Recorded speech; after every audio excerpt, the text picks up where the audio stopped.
안녕하세요. 레즈의 다락방에 오신 여러분 환영합니다. 오늘은 운수 좋은 날로 우리에게 더 익숙한 현진건 작가님의 술 권하는 사회라는 작품을 함께 할까 해요. 1921년 11월에 개벽에 발표되어 있던 이 단편 소설은 작가의 신변을 다룬 것으로 현진건 작가님의 초기 소설 작품이에요. 1인칭 소설일 뿐만 아니라 주인공의 행각도 작가와 일치한 모습을 보여주는 작품인데요. 이 작품의 핵심은 일제의 탄압 밑에서 많은 애국적 지성들이 어쩔 수 없는 절망으로 인하여 술을 벗삼게 되고 주정꾼으로 전락하지만 그 책임은 어디까지나 술 권하는 사회에 있다고 자백하는 그런 내용입니다.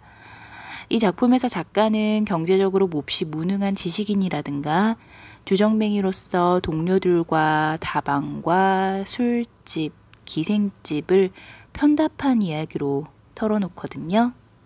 주제는 일제하에서의 한국 지식청년의 사회 부적응을 다루고 동시에 가정으로부터의 이해도 제대로 얻지 못하는 갈등을 보여주고 있는 작품이라 나름 이색적이라고 생각되어 가져와 봤어요. 단편이지만 지금 시대에 그렇게 어울리지 않는다고 보기도 어려운 작품이라는 생각이 드는데 여러분은 어떠신가요? 자, 지금부터 한번 들어보시고 여러분의 감상도 댓글에 남겨주세요. 영상이 좋으신다면 구독, 좋아요, 알림 설정 꼭 부탁드릴게요. 여러분의 설정이 저에게 많은 도움이 됩니다.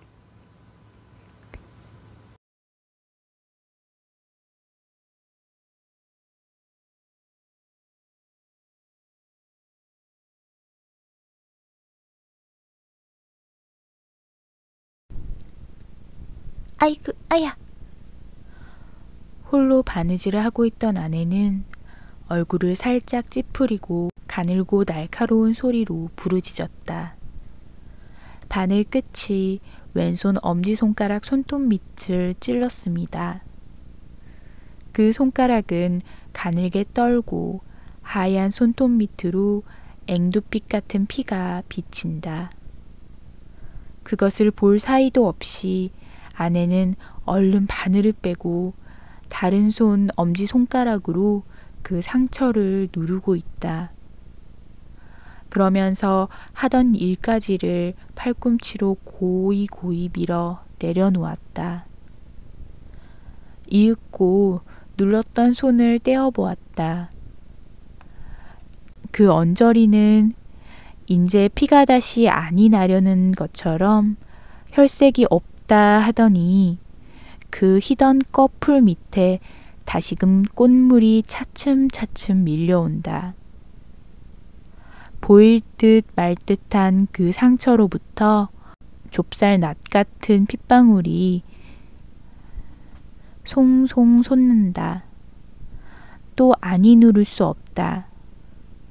이만하면 그 구멍이 아물었으려니 하고 손을 떼면 또 얼마 안이 되어 피가 비치어 나온다. 인제 헝겊 오락지로 쳐매는 수밖에 없다. 그 상처를 누른 채 그는 바느질 꼬리에 눈을 주었다. 거기 쓸만한 오락지는 실패 밑에 있다. 그 실패를 밀어내고 그 오락지를 두 새끼 손가락 사이에 집어 올리려고 한동안 애를 썼다. 그 오락지는 마치 풀로 붙여둔 것 같이 고리 밑에 착 달라붙어 세상 짚혀지지 않는다. 그 두 손가락은 헛되이 그 오락지 위를 긁적거리고 있을 뿐이다. 왜 짚혀지지를 않아? 그는 마침내 울듯이 부르짖었다. 그리고 그것을 집어줄 사람이 없나 하는 듯이 방 안을 둘러보았다. 방 안은 텅 비어 있다. 어느 뉘 하나 없다. 호젓한 허영만 그를 휘싸고 있다. 바깥도 죽은 듯이 고요하다. 시시로 퐁퐁 하고 떨어지는 수도의 물방울 소리가 쓸쓸하게 들릴 뿐 문득 전등불이 광채를 더하는 듯하였다. 벽상에 걸린 괴종의 거울이 번들하며 새로 한 점을 가리키려는 시침이 위협하는 듯이 그의 눈을 쏜다. 그의 남편은 그때껏 돌아오지 않았었다. 아내가 되고 남편이 된 지는 벌써 오랜 일이다.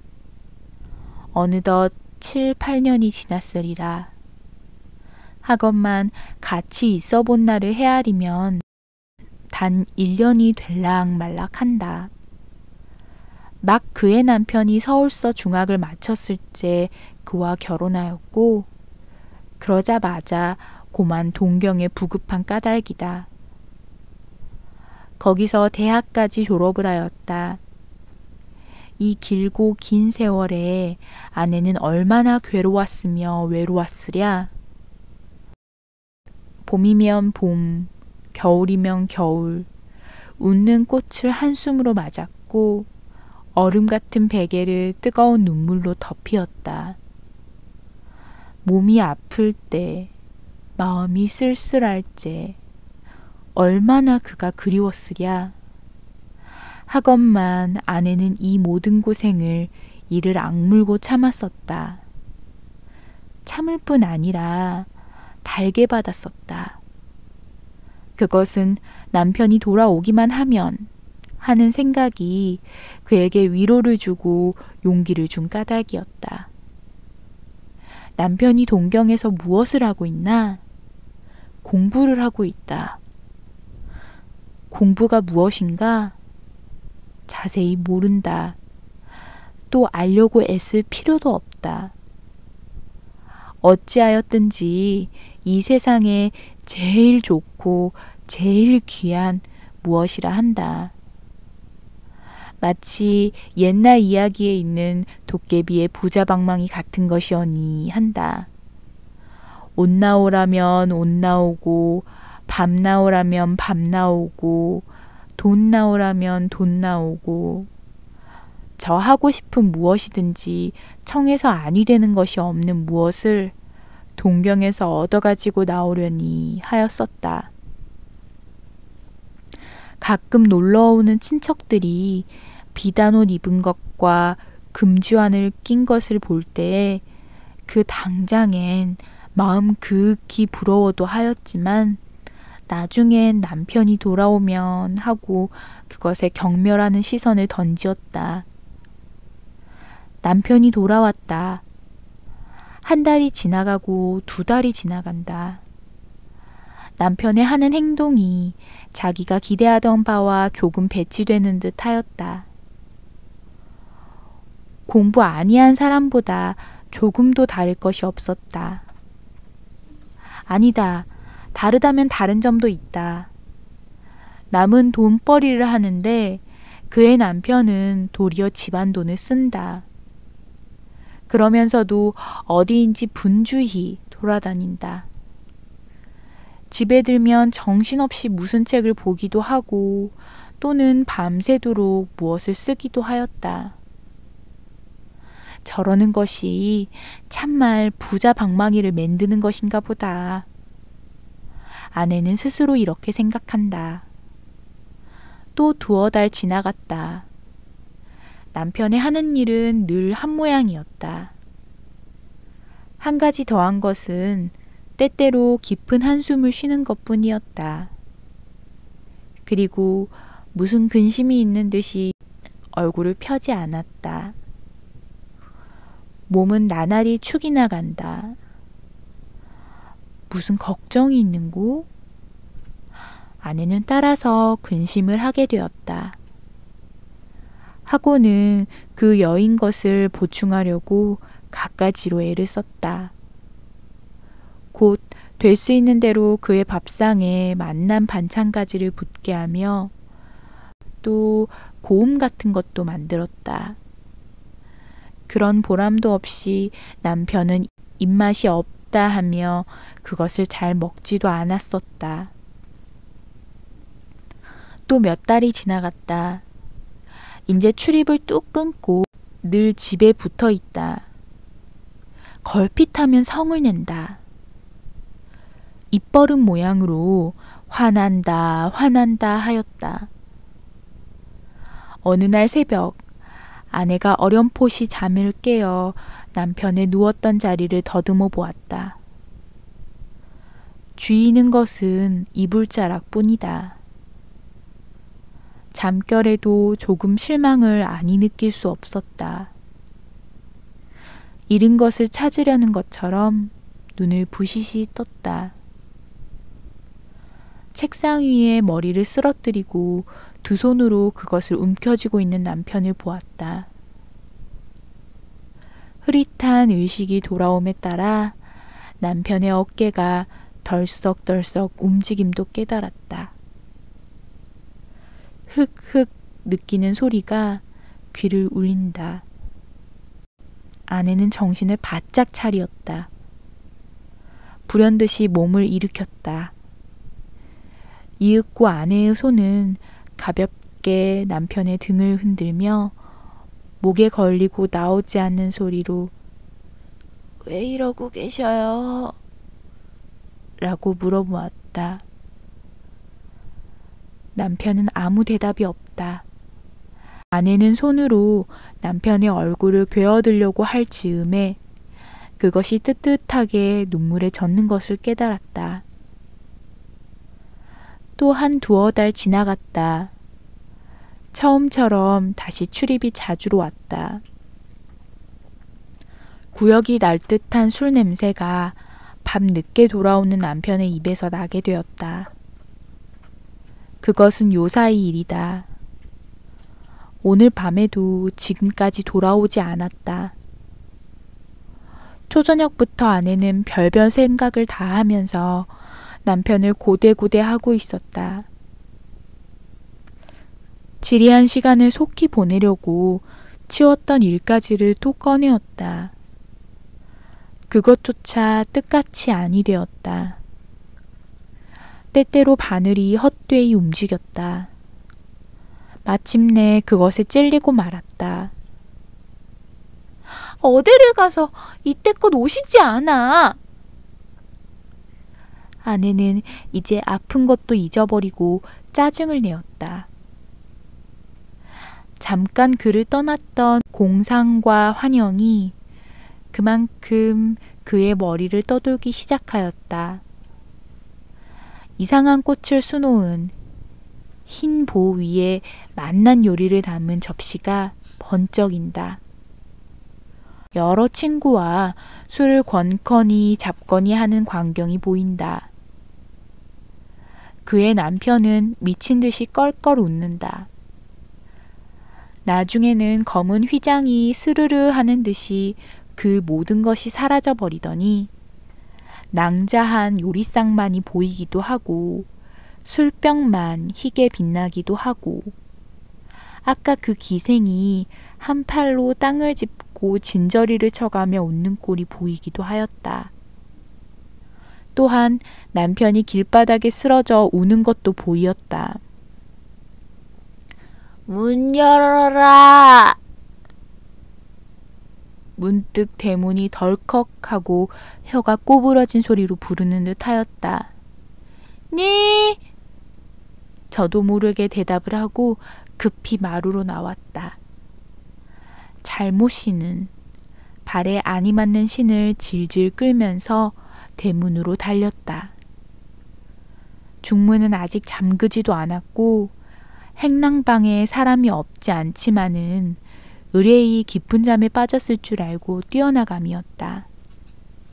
가느름한 손이 어둠 속에서 희게 빗장을 잡고 한참 실랑이를 한다. 대문은 열렸다. 바람이 선득하게 얼굴에 안친다. 문 밖에는 아무도 없다. 온 골목에 사람의 그림자도 볼 수 없다. 검푸른 밤 빛이 허연 길 위에 그물그물 깃들었을 뿐이었다. 아내는 무엇에 놀란 사람 모양으로 한참 멀거니 서 있었다. 문득 급거이 대문을 닫힌다. 마치 그 열린 사이로 악마나 들어올 것처럼. 그러면 바람 소리였구먼 하고 싸늘한 뺨을 쓰다듬으며 해쭉 웃고 발길을 돌리었다. 아니 내가 분명히 들었는데 혹 내가 잘못 보지를 않았나? 길바닥에나 쓰러져 있었으면 보이지도 않을 터야. 중간문까지 다다르자 벼랑간 이런 생각이 그의 걸음을 멈추게 하였다. 대문을 또 좀 열어볼까? 아니야, 내가 헛들었지. 그래도 혹 아니야, 내가 헛들었지. 망설이면서도 꿈꾸는 사람 모양으로 저도 모를 사이에 마루까지 올라왔다. 매우 기묘한 생각이 번개같이 그의 머리에 번쩍인다. 내가 대문을 열었을 때 나 몰래 들어오지는 않았나? 과연 방 안에 무슨 소리가 나는 것 같았다. 확실히 사람의 기척이 있다. 어른에게 꾸중 모시러 가는 어린애처럼 조심조심 방문 앞에 왔다. 그리고 문간 아래로 손을 대며 하염없이 웃는다. 그것은 제 잘못을 용서해 주십사 하는 어린애 같은 웃음이었다. 조심조심 방문을 열었다. 이불이 어째 움직움직 하는 듯 하였다. 나를 속이려고 이불을 쓰고 누웠구먼 하고 마음속으로 소곤거렸다. 가만히 내려앉는다. 그 모양이 이것을 건드려서는 큰일이 나지요 하는 듯 하였다. 이불을 펄쩍 쳐들었다. 비인요가 하얗게 드러난다. 그제야 확실히 아니온 줄 안 것처럼 아니었구만. 안 왔어. 라고 울듯이 부르짖었다. 남편이 돌아오기는 세로 2점이 훨씬 지난 뒤였다. 무엇이 털썩 하는 소리가 들리고 잇따라 아씨! 아씨! 라고 부르는 소리가 귀를 때릴 때에야 아내는 비로소 아직도 앉았을 자기가 이불 위에 쓰러져 있음을 깨달았다. 사실 잠귀 어두운 할멈이 대문을 열었으리만큼 아내는 깜빡 잠이 깊이 들었었다. 하건만 그는 몽경에서 방황하는 정신을 당장에 수습하였다. 두어 번 얼굴을 쓰다듬자 불현듯 밖으로 나왔다. 남편은 한 다리를 마루 끝에 걸치고 한 팔을 베고 옆으로 누워있다. 숨소리가 시근시근한다. 막 구두를 벗기고 일어나 할멈은 검붉은 상을 찡그려 붙이며 어서 일어나 방으로 들어가세요. 라고 한다. 응, 일어나지.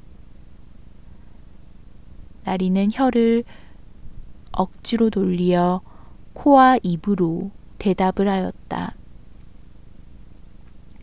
그래도 몸은 꿈쩍도 않는다. 도리어 그 객에 풀린 눈을 자려는 것처럼 스르르 감는다. 아내는 눈만 비비고 서 있다. 어서 일어나셔요. 방으로 들어가시라니까. 이번에는 대답조차 아니한다. 그 대신 무엇을 잡으려는 것처럼 손을 내어줬더니 냉수를 좀 줘. 하고 중얼거렸다.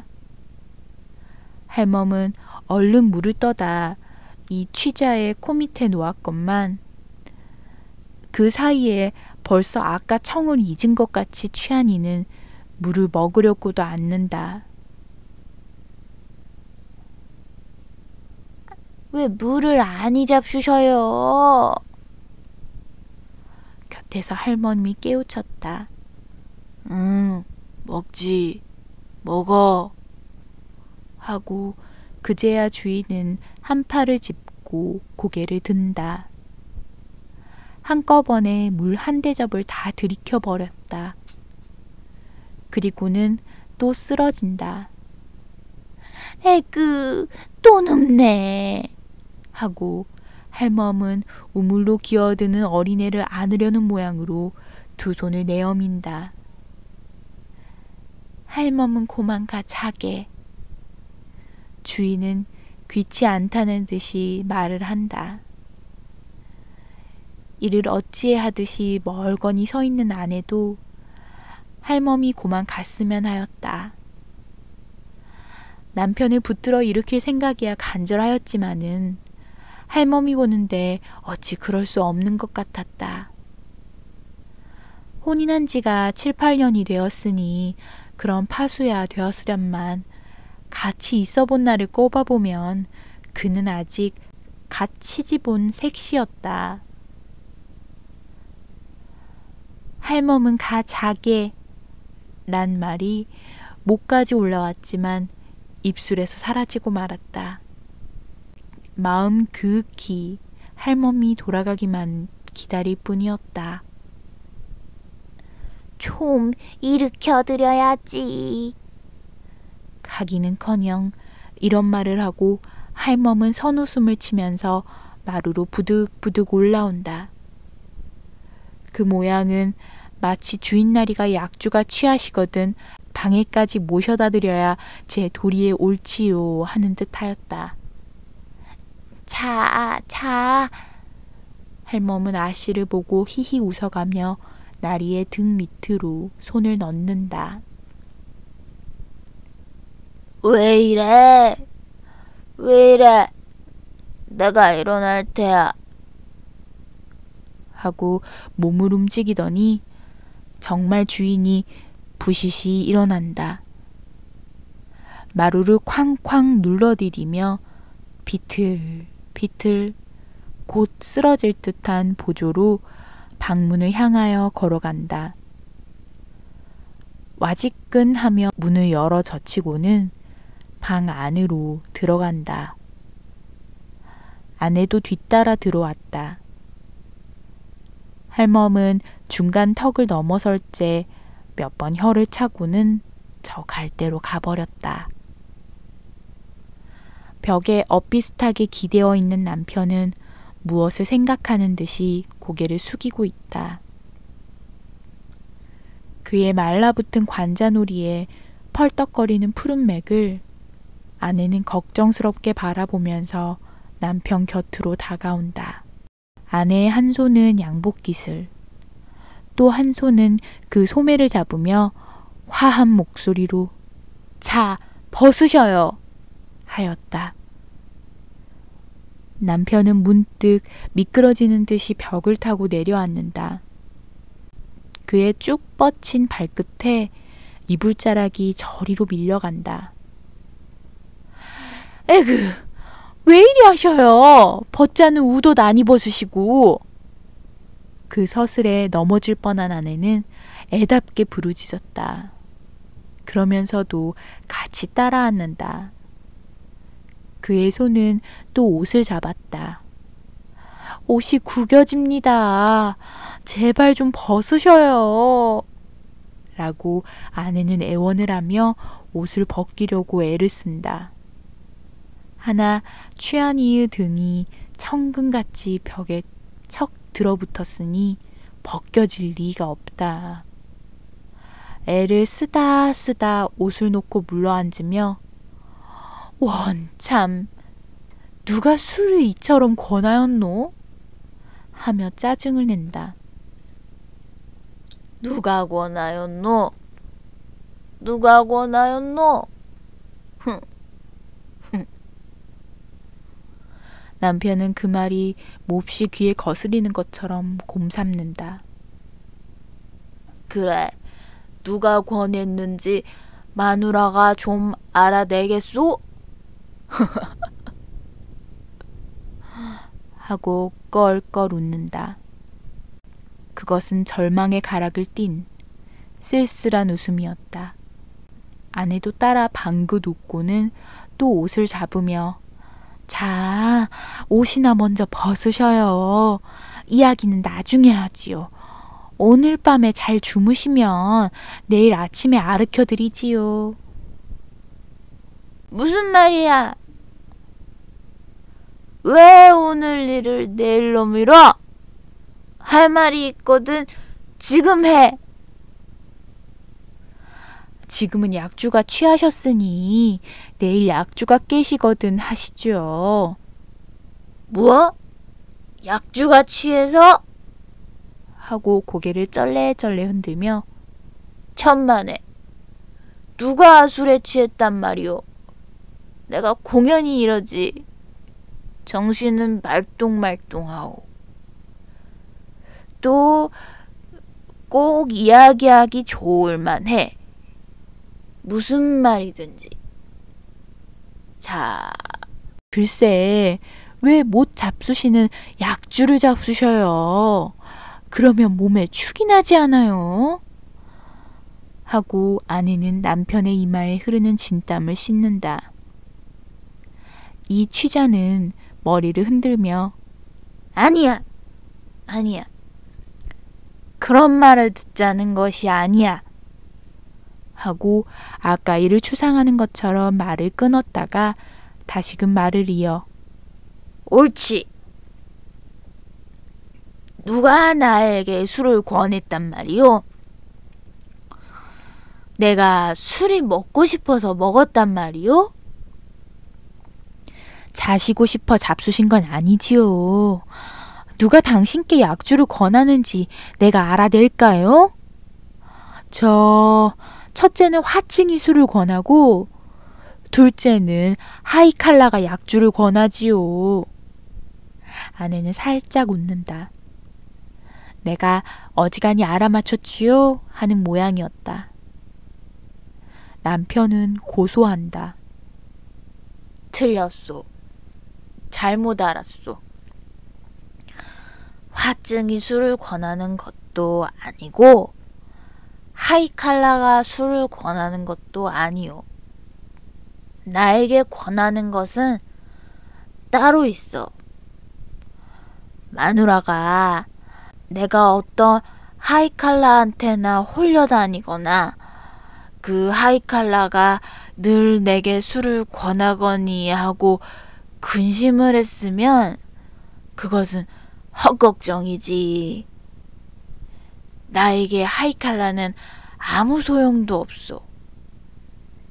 나의 소용은 술뿐이요.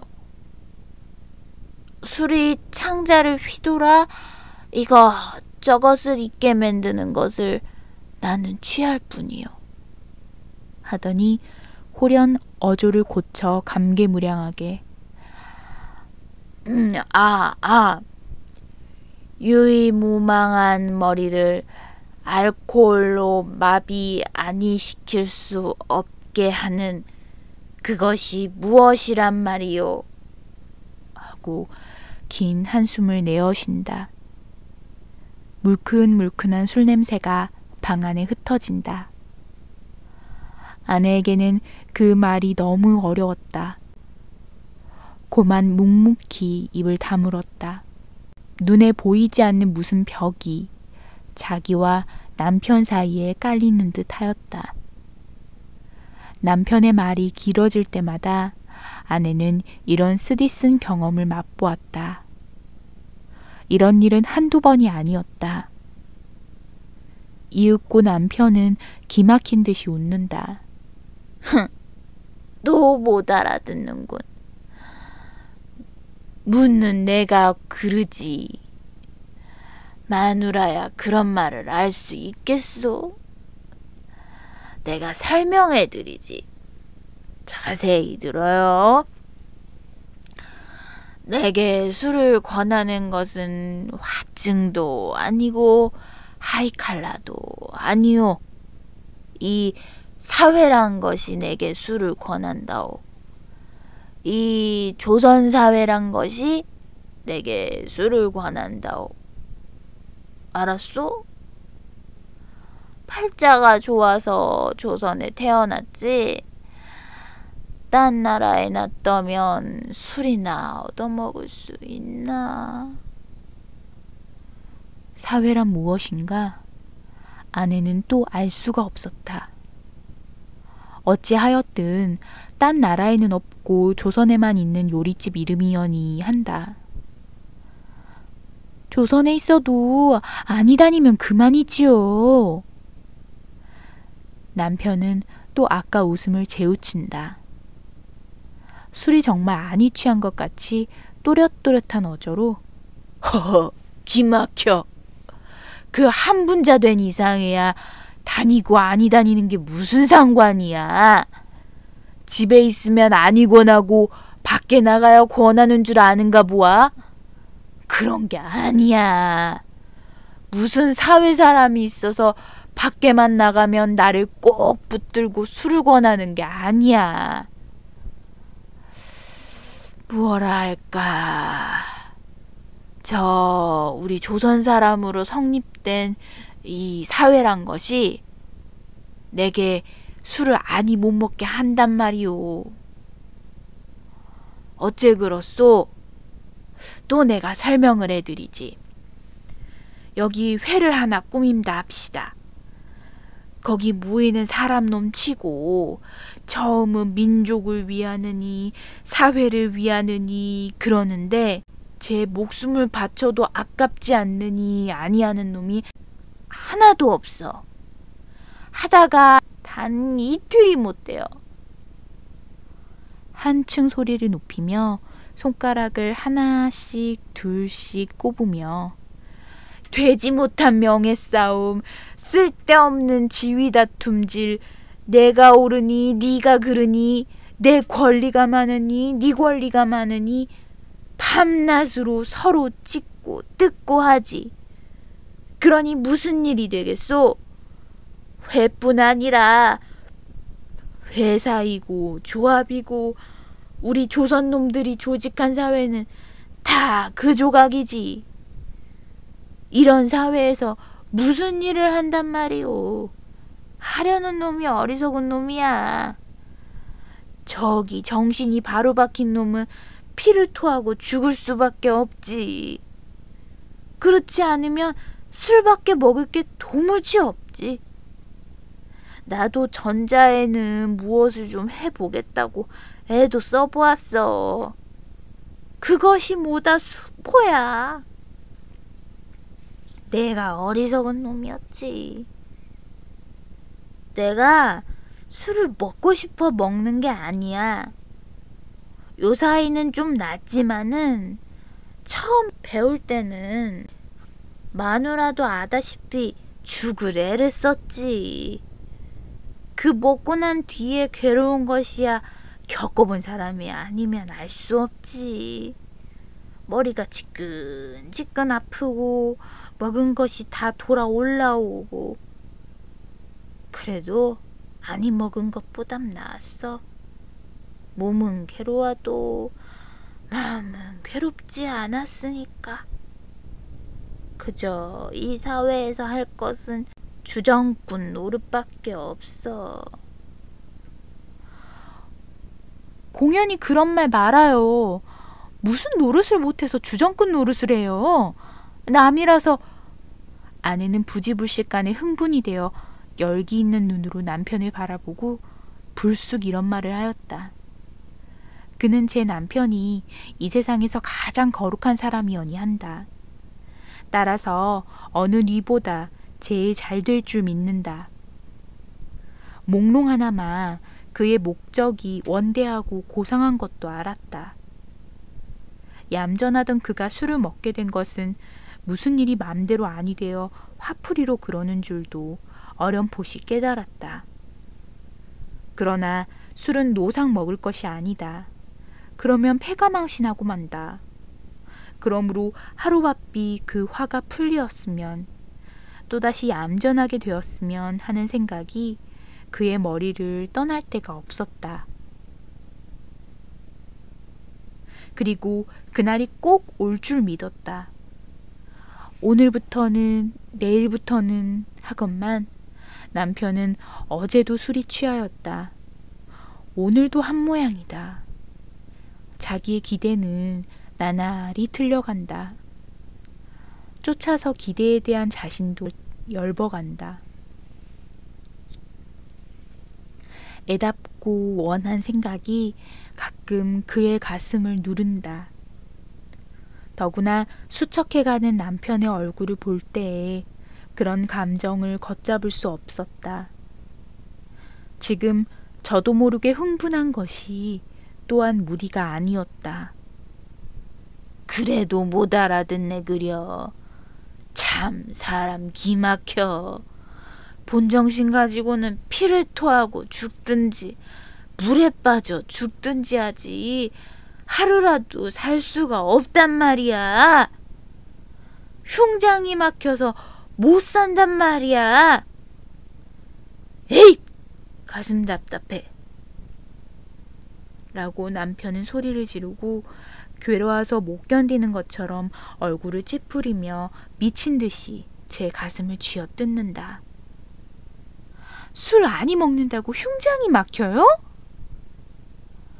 남편의 하는 짓은 본체만치 하고 아내는 얼굴을 더욱 붉히며 부르짖었다. 그 말에 몹시 놀란 것처럼 남편이 어이없이 아내의 얼굴을 바라보더니 그 다음 순간에는 말할 수 없는 고뇌의 그림자가 그의 눈을 거쳐간다. 그러지. 내가 그러지. 너 같은 숙맥더러 그런 말을 하는 내가 그러지. 너한테 조금이라도 위안을 얻으려는 내가 그러지. 스스로 탄식한다. 아, 답답해. 문득 기막힌 듯이 외마디 소리를 치고는 벌떡 몸을 일으킨다. 방문을 열고 나가려고 한다. 왜 내가 그런 말을 하였던고? 아내는 불시에 후회하였다. 남편의 저고리 뒷자락을 잡으며 안타까운 소리로 왜 어디로 가셔요? 이 밤중에 어디를 나가셔요? 내가 잘못하였습니다. 인제는 다시 그런 말을 아니하겠습니다. 그러게 내일 아침에 말을 하자니까. 듣기 싫어. 놓아. 놓아요. 하고 남편은 아내를 떠다 밀치고 밖으로 나간다. 비틀비틀 바로 끝까지 가서는 털썩 주저앉아 구두를 신기 시작한다. 에그, 왜 이리 하셔요? 인제 다시 그런 말 아니한데도. 아내는 뒤에서 구두 신으려는 남편의 팔을 잡으며 말을 하였다. 그의 손은 떨고 있었다. 그의 눈에는 단박에 눈물이 쏟아질 듯 하였다. 이건 왜 이래? 저리로 가!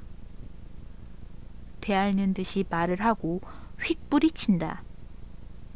남편의 발길이 뚜벅뚜벅 중문에 다다랐다. 어느덧 그 밖으로 사라졌다. 대문 빗장 소리가 덜컥 하고 난다. 마루 끝에 떨어진 아내는 헛되이 몇 번 할멈! 할멈! 하고 불렀다. 고요한 밤 공기를 울리는 구두 소리는 점점 멀어간다. 발자취는 어느덧 골목 끝으로 사라져버렸다. 다시금 밤은 적적히 깊어간다. 가버렸구만. 가버렸어. 그 구두 소리를 영구히 안이 이르려는 것처럼 귀를 기울이고 있는 아내는 모든 것을 잃었다 하는 듯이 부르짖었다. 그 소리가 사라짐과 함께 자기의 마음도 사라지고 정신도 사라진 듯 하였다. 심신이 텅 비어진 듯 하였다. 그의 눈은 하염없이 검은 밤 안개를 물끄러미 바라보고 있다. 그 사회란 독한 꼴을 그려보는 것 같이.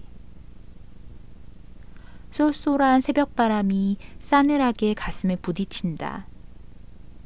그 부딪히는 서슬에 잠 못 자고 피곤한 몸이 부서질 듯이 지긋하였다.